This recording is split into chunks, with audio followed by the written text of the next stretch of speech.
Okay. I think it looks we're live. I don't know. Live, aloha. Aloha. Let me just really check, Marsha, if we're really live, because this is live and it's totally, absolutely improvised on the spot. Yes, I think I trust that it's happening. We are live on Facebook. So okay, we're live from Honolulu and Mililani, Oahu, Hawaii. Exactly. And we are actually the playwrights, composers, lyricists, awesome creators, mothers of the award-winning two-woman show called Money Talks, but what the hell is it saying? A show that's been described as a subversive TED Talk meets Broadway musical, all about identity, money, success, failure, and self-worth.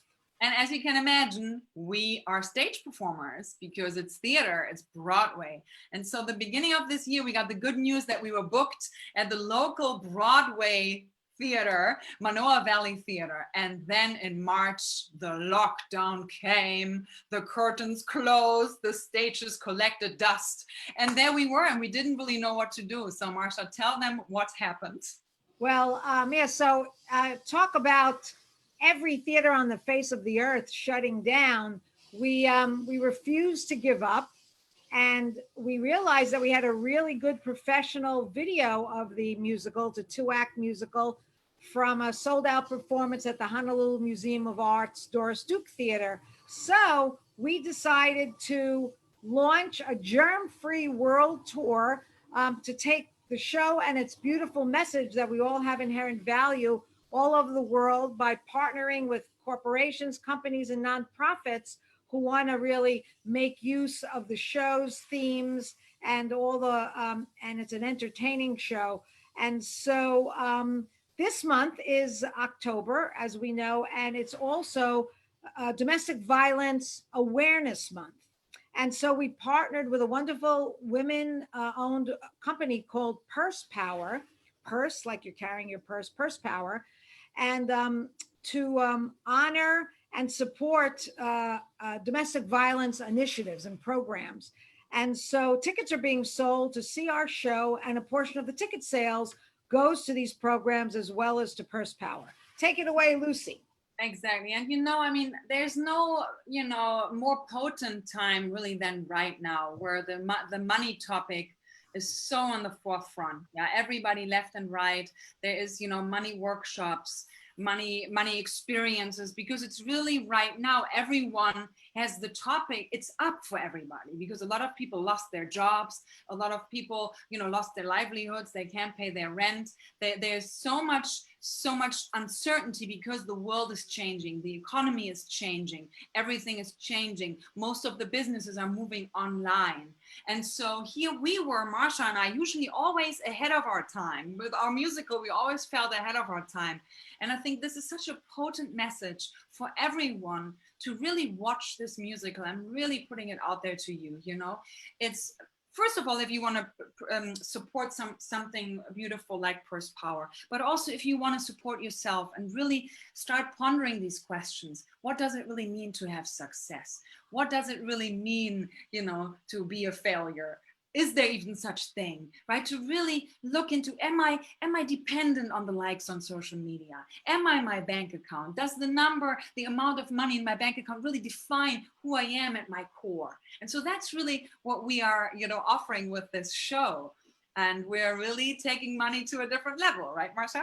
Yes, and we're not saying, so I think this is important to really underscore. We're not saying that money is not an important part of life. And we're certainly not saying, especially during this pandemic, that, people that are really suffering, aside, forget about physically or emotionally, people that are really struggling, that don't even have food on the table. It's not that our musical is medicine for that. If you're in a position where you are eating and you do have a roof over your head, but you're really struggling with your relationship to money, not having money, or having a little bit of money means this, and having a lot of money means that, and our belief that if only we had this, and this, then we would be happy, and that ends up not being true. So the reason we're inviting you to watch this show, and we're going to give you a scene from the show, an opening scene from the show, is just to begin to ponder. This pandemic has given us more time to really go inward. I think that's one of its purposes. So we want to share basically one of the opening scenes from Money Talks, but what the hell is it saying? And we're not even going to set anything up. I think it's pretty straightforward.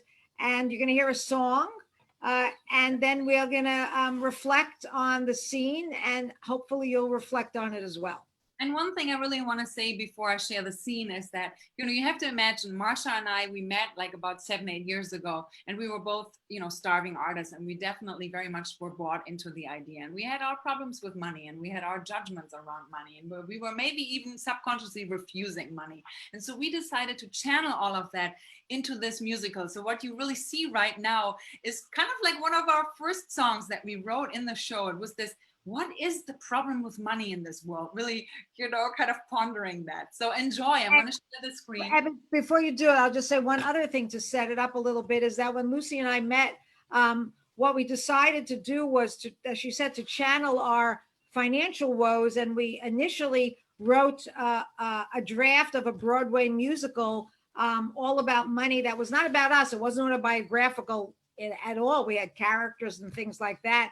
Yeah. And that experience, we spent 18 months writing a draft of a Broadway musical. It morphed into this 2-woman autobiographical show about the two of us writing the Broadway musical, trying to understand money. So you'll get a little whiff of that from this opening scene.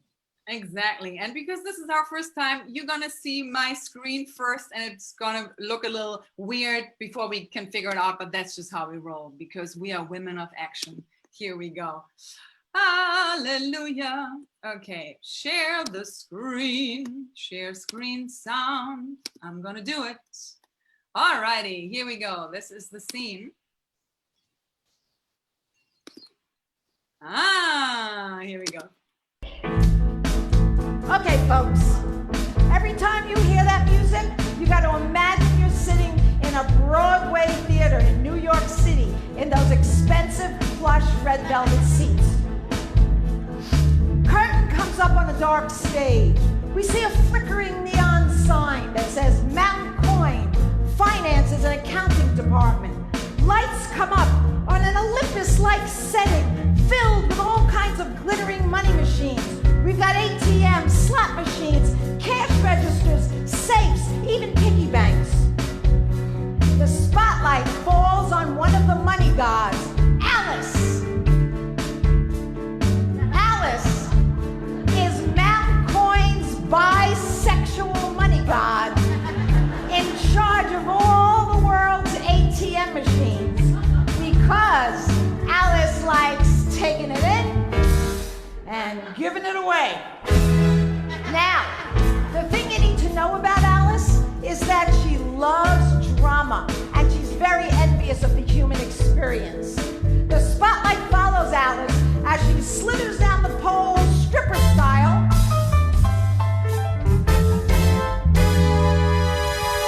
that connects Mountain Coin with the earthly realm, and she lands smack in the middle of a busy New York City street in front of a shiny new ATM machine. She steps inside the ATM machine.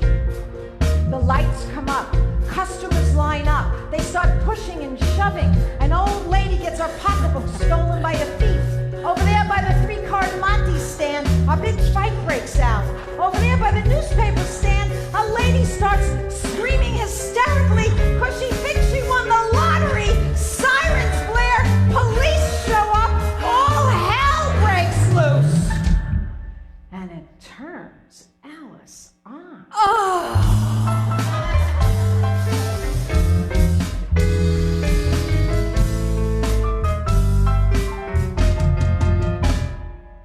So what's your problem with money?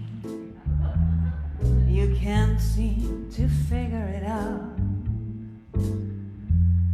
You try to be cool, telling jokes, being funny, but you are left in despair and self-doubt.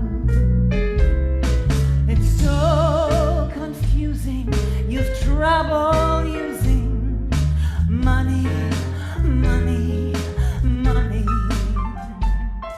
What's your story with money? You never seem to have what you need. Oh, there's so many people it flows to like honey. One of you, are you too filled with greed? It's so upsetting, right? You have trouble getting it right. Money, money, money. So what's your issue with money? It's just paper and metal and such. It's a tool that you use or abuse. It's so lovely. I mean, why do you worry so much? It's so delightful, but you find it frightful. It's sexy. It's soothing. You find it confusing. It's so delicious. You find it suspicious. Money, oh, money, money.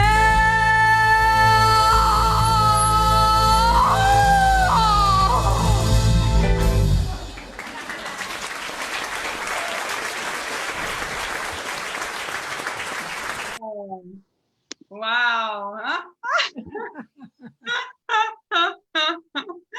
Oh, One of the things that jumps out at me from that scene is the very end, the lyrics at the very end, where Alice, the money goddess, is saying, "It's so delicious, but you find it suspicious. It's sexy and soothing, but you find it confusing." It's such an interesting thing that here's this thing called money, which really is paper and metal and such, as Alice said. yeah. And it really is this neutral thing. I mean, it's just a thing that is no different than a coffee cup or a chair. But oh my God, the history and the burden that money carries, and the hate and the pain and the suffering that surrounds it. I mean, it's really sort of a tragedy that this sort of innocent thing that originally started out as, I'll give you beads and bananas, and you give me your sheep. Yeah. It was just an energetic bartering system. That's what I wanted to say. It's almost like it becomes an extension of our energy, right? Like it's almost like money doesn't really have a frequency or an energy. It's like it becomes an extension of our frequency. So we used, instead of shells or beads, we then created money, but it's really what it is. It's just something where we exchange a form of energy. That's really what it is. And it has become something that motivates people to the most, weird actions, and makes families break apart, and wow, amazing things. I mean, that's the thing, right? It depends on how we are looking at it, because it also it feeds animals, and it supports research, and it does so many things. Yeah And I think just to bring it home to a very sort of accessible personal place, it's really interesting to take a look at our own feelings and attitudes, literally about the dollar bills that are in your wallet, or the quarters and the dimes and the nickels that are in your hand. And just, I know for me, as Lucy said, when we first met, we were both we were in bad places financially, and maybe even more psychologically, emotionally, about the finances. We were struggling paying our bills, but we were just afraid to do tax. Anything to do with money and finances was just sort of a monster and a big nightmare. And since that time, because of the show, because of playing the show so many times and having to authentically step into the lyrics and the words, and you haven't seen the rest of the show, but it's very autobiographical, autobiographical. We go in and out of this Broadway scenes, back to Lucy and I talking to the audience. We both really grown and learned, and looked more deeply at our relationship to money. And, for me, it's really eased. And the paradox is that when it's an easier, more spacious relationship, it seems to open the flow so that it comes in more. I mean, that's what's so ironic or paradoxical, is the angrier we are about it, the more frightened we are about it, the more intense feelings we are about it. It's like a foot on a hose, and a flow is stopped. Yeah, I had a very. Let me just say one more thing, Lucy. Yeah. And I'm not just talking about money and cash. I'm talking about resources as well, because resources is money as well. Sorry, Lucy, go ahead. Exactly. Really, I think it also comes back to like really taking a very childlike approach to it, not childish, but childlike in the sense of, if money was a being, how we actually played with in this musical with the idea, with who would money want to hang out with, right? With who would money want to play with? Like if I don't like money, if I constantly talk bad about it, why would money come and hang with me, kind of thing. And so I feel like that's something that kind of touches what you also just said, is that being angry and being suspicious and being like resistant, instead of having this more fluid relationship and a curiosity about it as well. Yeah. And make it invite it in. And I think this character that you just saw, she is that way. She has such a different relationship to money. She's actually obsessed with it in a way, but not from a greedy point of view, but from that, like, man, it can be so many things, right? And I think humans, we have all agreed on, most of us have agreed on, it's kind of really a bad thing. Yeah, and I mean, for me, like my background and the way that I grew up, I actually grew up with a real disdain of rich people. I mean, and I know I'm not alone. This whole idea that ooh, rich people, they're all bastards and greedy, and I'm not saying that there aren't people that have a lot of money who aren't bastards, but there are also people that have a lot of money that are very wonderful.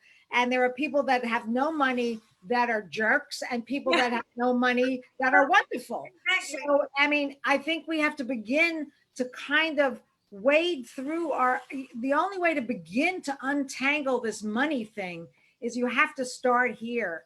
And you have to begin to really pay attention to, are you in a blame mode? Like, it's very easy to point to some, rich folk and really, get really down, I mean, hey, it's bad, they're doing bad things.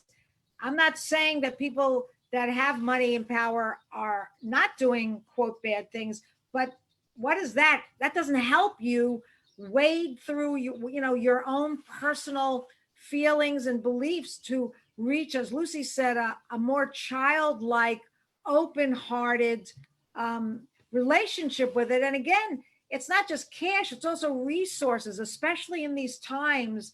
The more open to the flow we are, the more the resources and opportunities can flow in. It might not be in the form of a check, but it could be in the form of, somebody buying you food or I mean, so many different people that I know now that have been struggling because of the pandemic suddenly discovered creative outlets that they're now making things and selling things.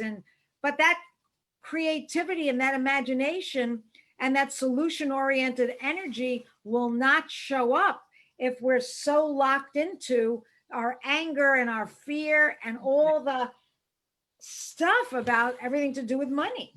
Yeah, exactly. So, this is really an invitation. If this speaks to you, in the description of the video, you find the link. Go get some tickets, watch the show at home, make yourself some food, some popcorn, watch it with your friends, with your loved ones, and have a great time, and really start like thinking about these themes. And you're doing a good thing, because we are sharing the profits with Purse Power, and it's all about really the prevention of domestic violence in this month of October. We're very excited about that. Right, and this is only the first of, there'll be 3 more Facebook Live episodes where we will share different scenes from the show. And in the end, it's all about embodying the truth that we're all inherently valuable and that our worth is independent of everything. So we hope you'll go on this 4-week journey with us and really discover the medicine of self-worth. Exactly. So thank you very much. This was Lucy and Marsha from Money Talks, but what the hell is it saying? And we see you next Tuesday. And have a wonderful, empowered week. And remember that you are immeasurable. Yes. Aloha. Aloha. Ah, all righty.